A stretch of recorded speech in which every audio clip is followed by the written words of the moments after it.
Selamat pagi saudara sekalian. Hari ini kita kembali akan merenungkan bagian firman Tuhan dari kitab Amsal pasal yang ke-28 ayat 9 dan 10 yang saya beri tema relasi dan pertolongan Tuhan. Saya akan bacakan untuk dua ayat ini.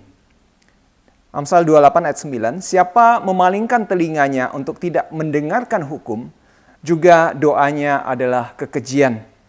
Ayat 10, siapa menyesatkan orang jujur ke jalan yang jahat akan jatuh ke dalam lubangnya sendiri.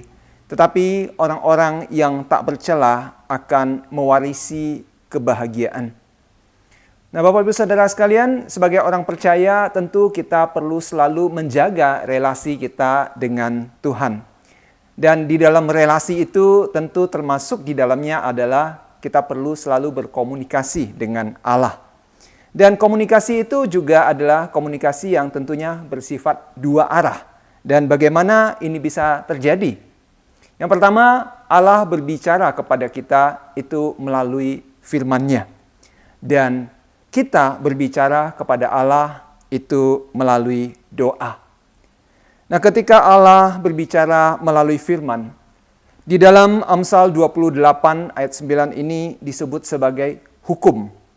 Tentu perlu kita selalu dengarkan dan lakukan apa yang dikatakannya dengan sikap hormat dan bersungguh-sungguh. Begitu juga ketika kita berdoa kepada Allah.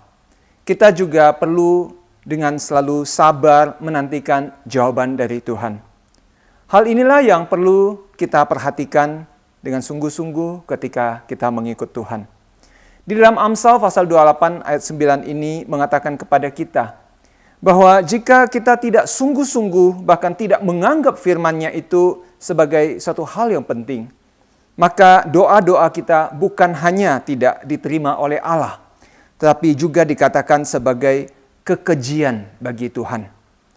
Yakobus mengatakan kepada kita bahwa jika kita hidup benar dan dengan yakin kita berdoa, maka doa itu akan sangat besar kuasanya. Kemudian ayat selanjutnya dari Amsal 28 ini kembali mengingatkan kepada kita agar kita itu hidup dengan benar di hadapan Allah.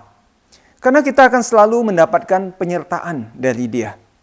Walaupun mungkin ada orang-orang yang jahat yang berusaha untuk menjebak atau mencelakakan kita atau bahkan menyesatkan kita, maka Allah akan bertindak.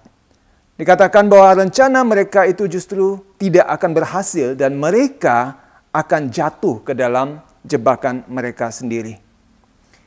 Ketika kita hidup benar dan tak bercela di hadapan Allah, walaupun mungkin kita akan berjalan di jalan yang berbahaya, atau mungkin ada orang-orang yang ingin mencelakai kita, atau bahkan mungkin bahasa yang dipakai oleh Daud, ketika kita berjalan di dalam lembah kekelaman sekalipun, penyertaan dan kekuatan dari Tuhan yang akan menyertai kita. Di ayat 10 ini dikatakan bahwa kita dijanjikan dalam untuk mewarisi akan sebuah kebahagiaan. Walaupun dalam kondisi pergumulan kita sulit untuk melihat kebahagiaan itu, namun kita bisa tetap yakin bahwa matahari tetap bersinar di balik awan yang gelap. Setidaknya kebahagiaan terbesar yang telah tersedia juga bagi kita ketika Tuhan Yesus menebus dan menyelamatkan kita dari dosa. Dunia mungkin tidak bisa memberikan kita kebahagiaan yang sejati, namun yakinlah bahwa suatu saat nanti kita akan bertemu muka dengan Tuhan di dalam sebuah kebahagiaan yang sejati di surga yang mulia. Mari kita berdoa. Tuhan, kami tahu bahwa segala pergumulan yang kami alami, atau mungkin ketika kami menghadapi kekuatan jahat, atau mungkin orang-orang yang ingin mencelakai kami, semua itu tentu tidak akan bisa merenggut kasih-Mu dari kami. Kiranya Tuhanlah yang menolong kami dan menguatkan kami ketika kami sedang dalam pergumulan, ketika kami sedang di lembah kekelaman. Kiranya kami juga tetap menjaga relasi yang baik dengan-Mu, tetap setia berdoa, dan tetap mendengarkan akan firman-Mu yang selalu menuntun dan menolong kami untuk melewati semua pergumulan kami. Demi nama Tuhan Yesus kami berdoa. Amin.